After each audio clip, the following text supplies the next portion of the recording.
ఎందుకంటే ఈరోజు దాడులు చేస్తున్నటువంటి సోకాల్డ్ తెలుగుదేశం పార్టీ నాయకులు 2019 నుంచి కనీసం గత ప్రభుత్వాన్ని ఒక్క మాట కూడా ప్రశ్నించలేక మంచాల కింద దాక్కున్నటువంటి గొప్ప నాయకులు వీళ్ళంతా.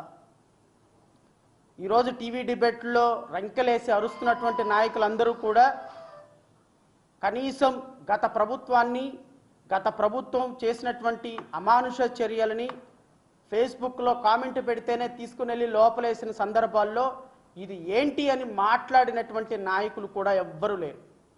కానీ ఈరోజు అధికారం వచ్చింది కాబట్టి ఖచ్చితంగా ప్రతి ఒక్కళ్ళు కూడా అధికార పార్టీ యొక్క అండదండలు చూసుకొని చాలా గొప్పగా దాడులు చేస్తాము అని మాట్లాడుతున్నారు.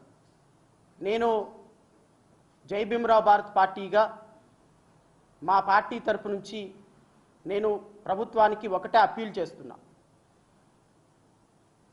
రాష్ట్ర ప్రజలు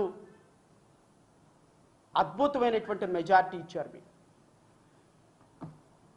2,37,000 కోట్లు డైరెక్ట్ బెనిఫిట్ స్కీమ్ ద్వారా ప్రజల అకౌంట్లో వేసినటువంటి గత ప్రభుత్వాన్ని ఓడించి 11 సీట్లకే పరిమితం చేయటంలో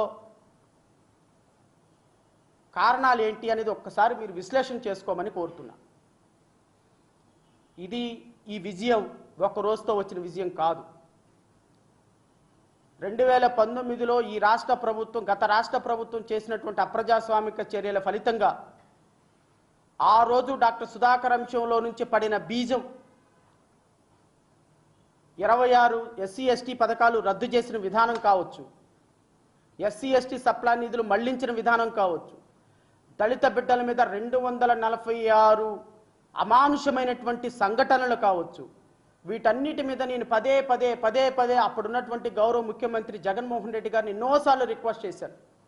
సార్, రాష్ట్రంలో దళిత బిడ్డల మీద అన్యాయమైనటువంటి దాడులు జరుగుతున్నాయి, అట్లీస్ట్ ఒక హై పవర్ కమిటీ వేయండి.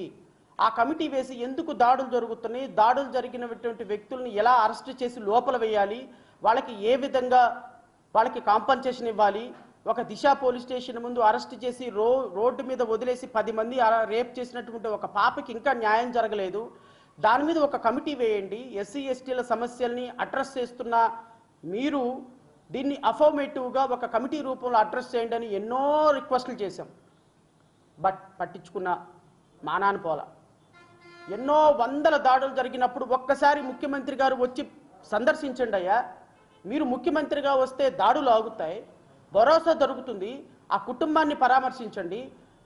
మీకు ఉన్నటువంటి ఒక అద్భుతమైనటువంటి టాలెంటు ప్రజలని ఓదార్పు యాత్ర ద్వారా చేరుకునే విధానం, మీకున్నటువంటి బ్రాండ్ని, మీకున్నటువంటి క్వాలిటీని ప్రజల దగ్గరికి బాధ్యత జరిగినప్పుడు ఒక డాక్టర్ సుధాకర్ కుటుంబాన్ని వచ్చి మీరు అమ్మ జరిగిన అన్ఫార్చునేట్ ఇన్సిడెంట్కి ప్రభుత్వం బాధ్యత వహిస్తుంది, ఆ కానిస్టేబుల్స్ని ఆ సిఐని ఖచ్చితంగా సస్పెండ్ చేస్తాం, మేము కమిషనర్ మీద యాక్షన్ తీసుకుంటాం, ఇలాంటి సంఘటనలు ఇంకోసారి జరగకుండా చూసుకుంటామని ఒక్క మాట మీరు ఆ కుటుంబానికి భరోసా ఇచ్చినట్టయితే ఈరోజు సమాజం మిమ్మల్ని నెత్తన పెట్టుకునేది.